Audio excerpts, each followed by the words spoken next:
poder discricionário, que a doutrina moderna vem usando bastante. A gente já vai abordar aqui. Então já atende a clássica e a moderna, tudo bem? Veja só. O ato vinculado, o ato do Estado vinculado é aquele que o agente não goza de nenhuma liberdade para a prática do ato. É o exemplo típico da licença para construir, que eu até já citei aqui. Ou seja, cumpriu os requisitozinhos, eu atendi, eu fiz o projeto, eu tenho engenheiro, eu tenho isso, eu tenho aquilo, eu tenho espaço para construir, eu sou dono da propriedade, eu posso construir, pronto. O Estado tem que lhe dar a licença para construir. O ato é vinculado. O discricionário é completamente diferente disso. O discricionário ocorre quando o agente público tem o poder de decidir. O agente público vai escolher aquilo que é melhor para a administração. E no poder de polícia, ele aparece também em alguns atos. Vamos pensar um caso concreto. Pense numa apresentação teatral. Shakespeare, Sonhos de uma Noite de Verão, por exemplo.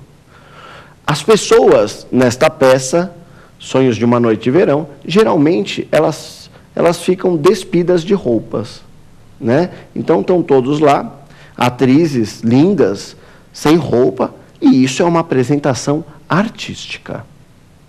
Vamos imaginar esta situação não dentro de um teatro fechado, mas sim em praça pública. Um policial, ele está olhando aquilo lá, ele pode entender esta apresentação, este nu artístico, de duas maneiras. Primeira, imoralidade. E segunda, moralidade, porque isto é arte. Agora, a opção é dele. Ele vai ter que decidir, naquele momento, se interrompe ou não interrompe a apresentação teatral. Ele pode interromper, falar, essa apresentação teatral é imoral. O que ele está usando o poder de polícia discricionário. Ou ele pode não interromper a apresentação. Isso significa que ele tomou a opção de não usar o poder de polícia. Isto é discricionariedade. Perfeito? Beleza, gente. Então agora já vamos sair do poder de polícia e vamos entrar em outro tema. Vamos entrar no poder regulamentar. Você sabe o que é poder regulamentar? Poder regulamentar é o poder que goza o Estado de explicitar os conceitos legais através de atos normativos, através de regulamentos, através de decretos, através de portarias.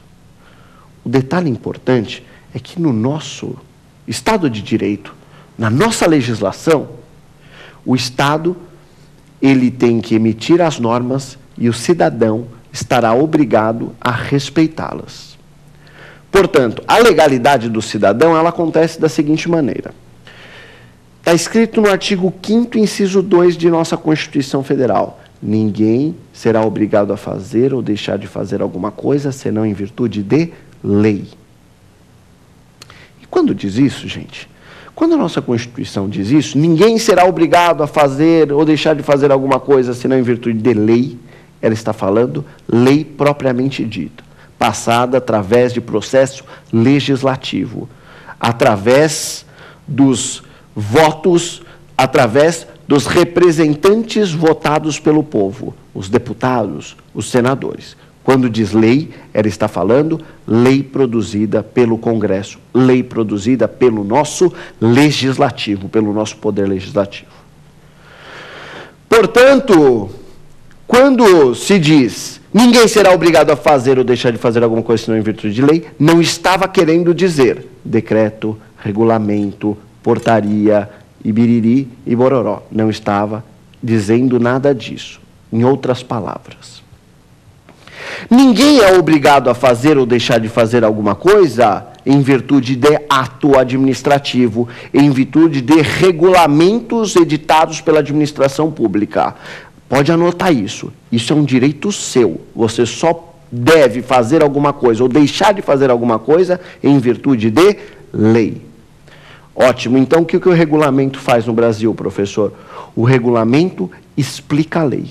O regulamento explicita os conceitos legais. Ele não cria novos direitos. Ele não inova no ordenamento jurídico. E este é um ponto fundamental.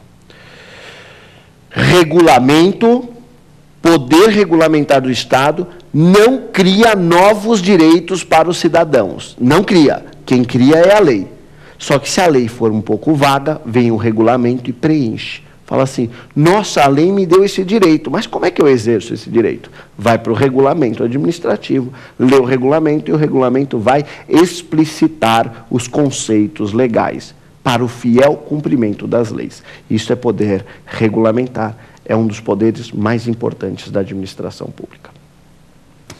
Continuando o nosso programa, nós vamos falar agora do poder hierárquico. Professor, o que é poder hierárquico? Poder hierárquico é o poder estatal de distribuir e escalonar as competências administrativas nos órgãos administrativos em suas repartições e secretarias.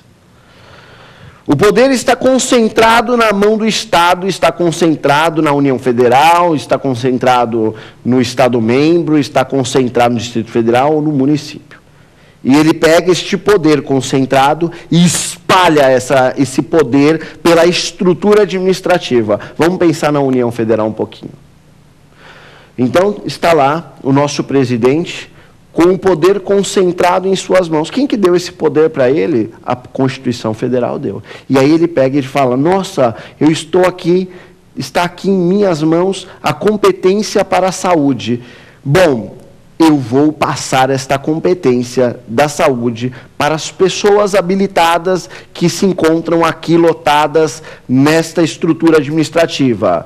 O ministro da Saúde ganhou a competência, espalhe esta competência, prestar serviços de saúde, dentre os vários órgãos e secretarias do Estado. E ele vai lá e ele espalha essa competência administrativa dentro da estrutura hierárquica. O que é isso?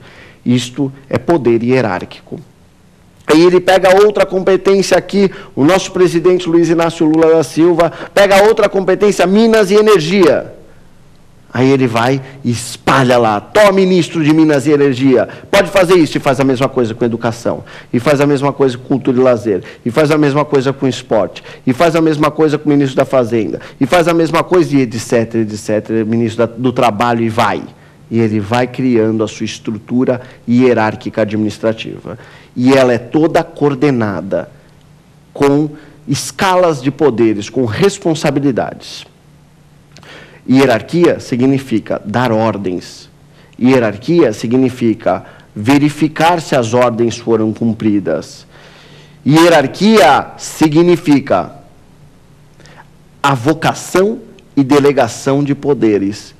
Eu vou chamar a competência para mim, estou avocando um poder do meu inferior hierárquico. Ou delegar poderes, estou passando um poder para um terceiro fazer o ato. Isso daí é o quê? É poder hierárquico do Estado. Além disso, além deste poder de chamar, avocar um poder administrativo ou delegar um poder administrativo, nós temos que destacar também que faz parte do poder hierárquico fiscalizar os atos, verificar a legalidade, a conveniência e a oportunidade de se praticar um dado ato administrativo. O que significa isso, professor? Significa que o Estado tem o poder de autotutela. Autotutela? O que significa autotutela? Dele mesmo, dele próprio se fiscalizar. Isto é autotutela.